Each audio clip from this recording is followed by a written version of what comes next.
Hey guys, it's David, and today I'm going to walk you through how to extend the battery life of your camera using an external USB battery.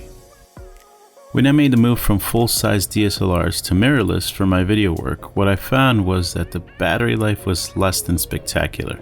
With my Nikon D810, I was getting about 2 hours of video, which wasn't bad, but with a couple of extra batteries, I could shoot up to 6 hours straight.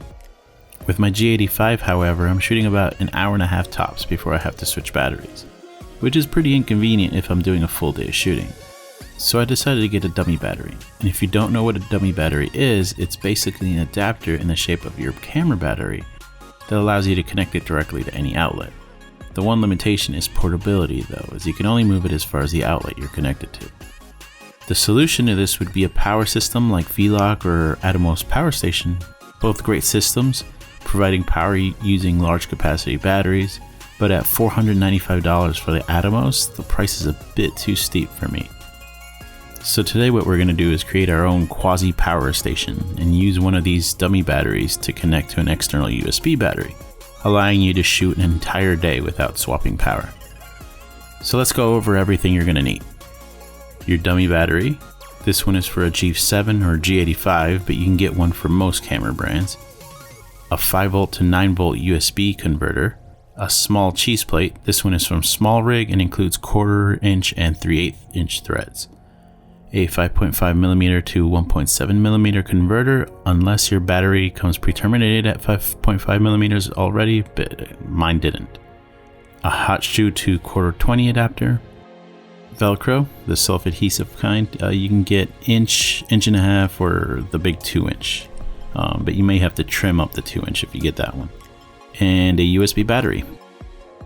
This one is 10,000 milliamp hours, but you can pretty much use any one you have laying around. Just make sure it's larger than the capacity of the batteries you're going to be replacing, otherwise there's really no point in doing this conversion. And this way you can roughly do the math. My G85 batteries are about 1200 milliamp hours, so this external battery is roughly equivalent to about 8 of my batteries. When it comes to my 1900 milliamp Nikon batteries, this guy's about 5 times that capacity. And I'll make sure to put links to all the parts down below so you can easily put this kit together and check out the latest prices. All said, everything including the battery was a hair over $70. 8 G85 batteries would have cost about $400 for the OEM versions and roughly $240 for third party.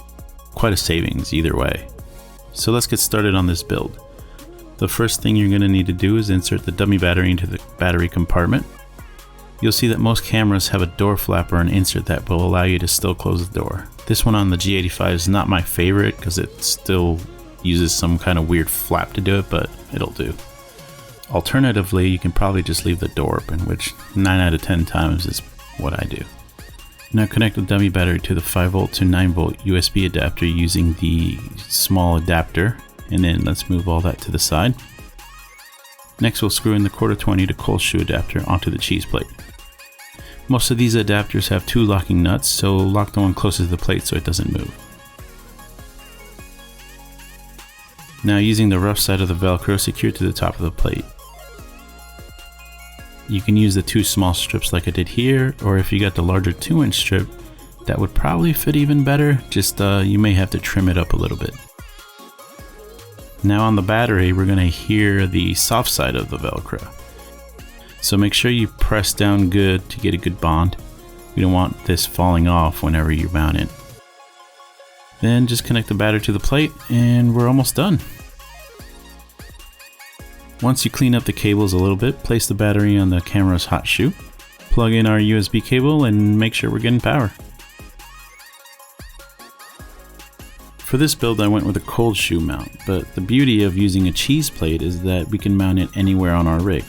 If you have a 1/4 inch to 3/8 adapter like this one, you can mount it to a cage if you have one, or even a tripod like I did here. I've been using this power setup for about 2 weeks now, and I've been able to run about 4 hours of video with the battery only getting to about half capacity. I haven't had any overheating or power issues to speak of, so I'm willing to say that this is a pretty safe option for your camera. So that's it for this video. Hope you guys enjoyed it. As always, if you liked it, make sure you click on that like button, leave some comments, subscribe, and I'll see you next time.